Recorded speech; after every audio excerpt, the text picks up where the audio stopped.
Risadas. É assim que vive hoje a dona Francisca Azevedo, de 96 anos. Mas não é por sentir tranquilidade, e sim por conta de uma doença que atinge aproximadamente 32 milhões de pessoas no mundo, o Alzheimer. Tem que dar banho, né? Ela não lembra mais que ela tem que ir ao banheiro, evacuar, tudo. Ela não sabe a hora que ela tá com fome. Se você colocar, deixar ali qualquer coisa, ela mistura tudo. Dona Francisca sempre teve uma vida bastante agitada ao lado do seu marido, Alcebiades, que faleceu há 4 meses.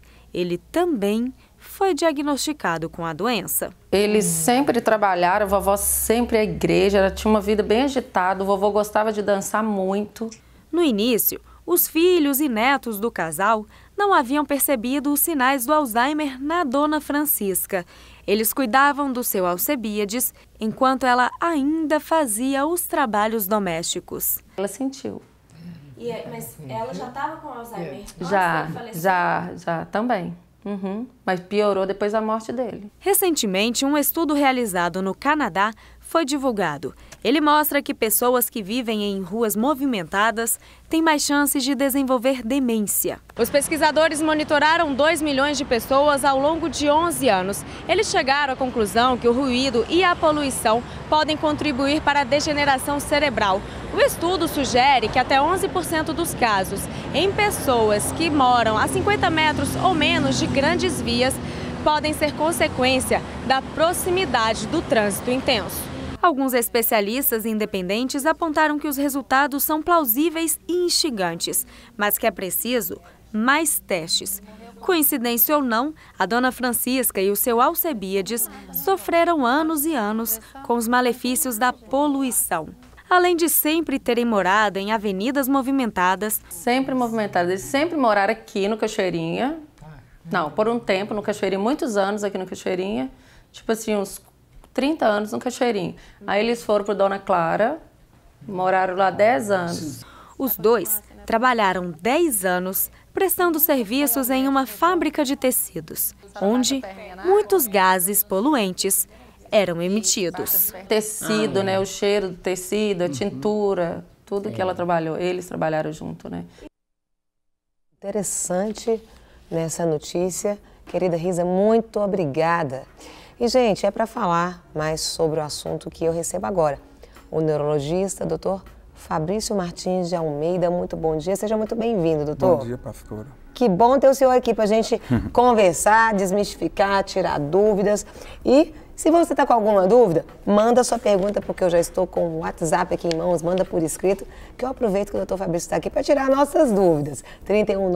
319-8402-9756.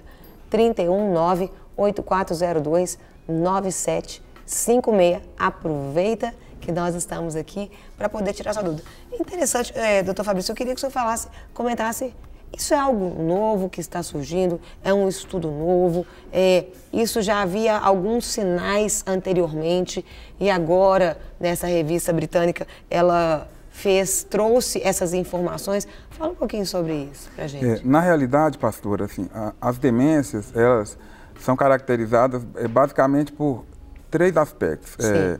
Um declínio cognitivo, né, alterações neuropsiquiátricas e um comprometimento funcional, comprometimento da autonomia do sujeito. Sim.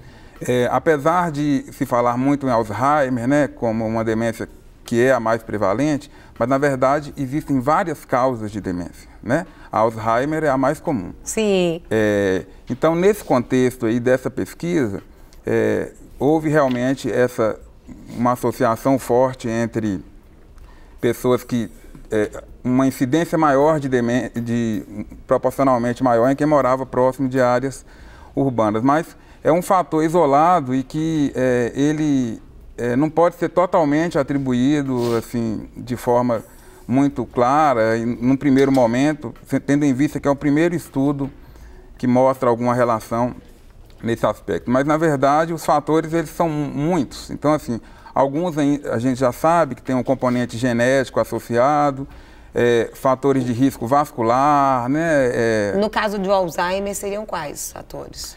No caso do Alzheimer, que é a demência mais prevalente, o que se tem estabelecido hoje é a idade fatores genéticos, né? Certo. Uma parte, uma proporção em torno de 5% dos pacientes que têm Alzheimer tem uma herança genética bem determinada já, mas também você tem outras causas, por exemplo, demências de origem vascular, demências que teoricamente têm um tratamento que podem ser teoricamente tratadas, né?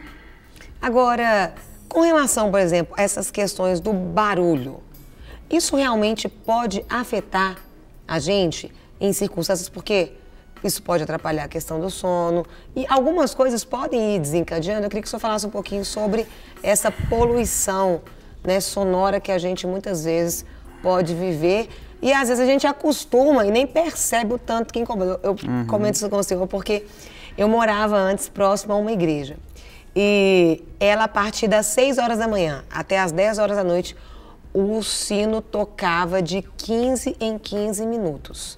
E quando fechava a hora, ele tocava um número, dava um número de badaladas. E eu morei 11 anos e meio perto disso. E quando eu mudei, que eu senti o quanto eu estava viciada e eu me senti perdida fora daquele barulho. E eu fiquei assustada com como que eu me sentia assim, um peixe fora d'água. Eu perdi a noção da hora, eu perdi a noção de tudo. E eu falava, gente, eu nem tinha às vezes como que o nosso inconsciente, ele estava viciado com aquilo ao longo de tanto tempo. Eu só fui sentir quando eu mudei de lá. O que acontece, assim, é porque o assunto é um pouco mais complexo, assim, se você imaginar as demências neurodegenerativas, que são as mais comuns, o que ocorre, assim, basicamente, é um acúmulo de proteínas anormalmente processadas dentro do neurônio. Essas proteínas já existem no organismo, só que elas são processadas de uma forma anormal, se acumulam no neurônio e fazem com que o neurônio morra mais precocemente. Só que isso, essa morte, essa perda, já é uma fase mais avançada, né? Então, assim, o que se acredita hoje é que não existe, não está bem estabelecido quais fatores de risco podem acelerar esse processo. Sim. Da proteína intraneuronal. Mas já se sabe que fatores de risco para doenças cerebrovasculares podem fazer com que esse processo ele ocorra mais precocemente. Por exemplo, um paciente que tem um colesterol mal controlado, paciente que é hipertenso, paciente que tem diabetes, pacientes que têm tabagismo, né? Então a questão do tabagismo, a questão do sedentarismo também. Então esses fatores parece que somados, eles podem contribuir para que esse quadro se instale de uma forma mais precoce e tenha uma evolução um pouco mais rápida. E obviamente o sono influencia, essa questão do sono é muito relevante nesse aspecto, na medida em que o próprio sono ele pode alterar essa questão, pode favorecer uma hipertensão, pode favorecer hábitos de vida pouco saudáveis, né? Por exemplo, se uma pessoa tem uma qualidade de sono ruim, a tendência no outro dia ela não ter disposição, às vezes, para fazer alguma atividade física. Irritabilidade, várias questões, né? A atenção fica comprometida, irritabilidade, transtorno depressivo, transtorno do humor. Até a alimentação muda, não é verdade? A alimentação também. Então, na verdade, a gente vê que essa questão ela é multifatorial. Então, são vários aspectos, né, que contribuem de forma mais ou menos importante para acelerar esse processo. Então, quando a gente olha esse estudo, assim, então a primeira impressão que se tem é, nossa, então o ideal é morar longe. Morar no campo. Mas já tem estudos nacionais também, conduzidos pela equipe de São Paulo, doutor Ricardo Nitrini, Sônia Bruck.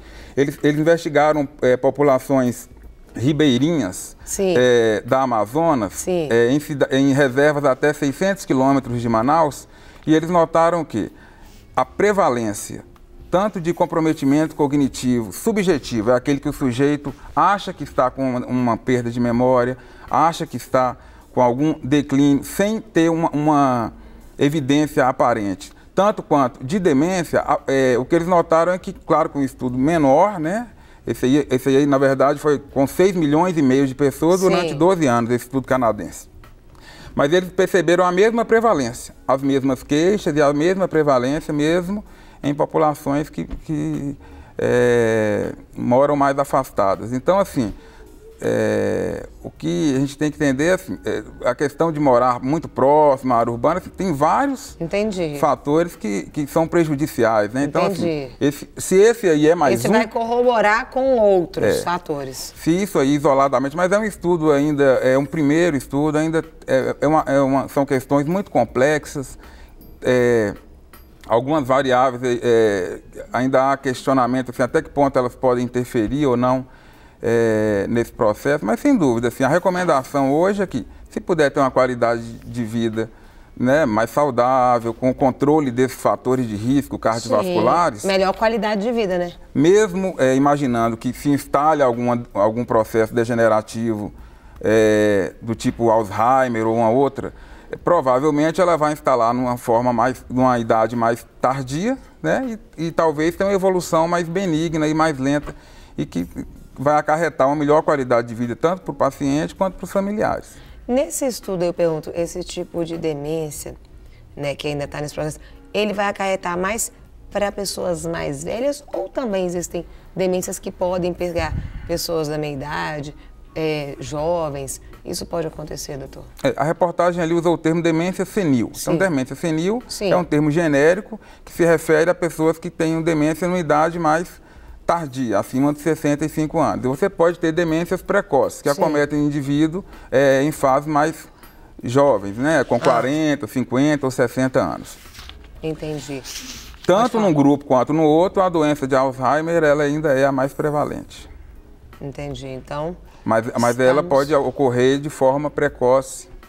E também existem demências que podem ser potencialmente tratadas. Por exemplo, a pessoa pode ter uma deficiência de uma vitamina, ela pode ter algum outro fator, um distúrbio hormonal, que pode simular um quadro depressivo, que pode simular uma demência, mas que, na verdade... É a ausência de algum... Exatamente, de algum fator ali que pode ser corrigido e a pessoa voltar a ter a vida, a sua autonomia preservada. Isso tem acontecido muito, doutor? Na verdade, essas demências, aqui no Brasil, assim, não se tem um dado muito confiável a respeito da prevalência dessas demências, mas, assim, é relativamente comum em ambulatórios que trabalham com doenças cognitivas, então essas causas elas são relativamente comuns. Mas, sem dúvida nenhuma, as neurodegenerativas, elas são bem mais prevalentes. Entendi. Quero agradecer ao senhor imensamente e dizer que o Nós de Tudo Um Pouco está com as portas abertas para o senhor sempre vir e trazer cada dia mais conhecimento, porque nós precisamos.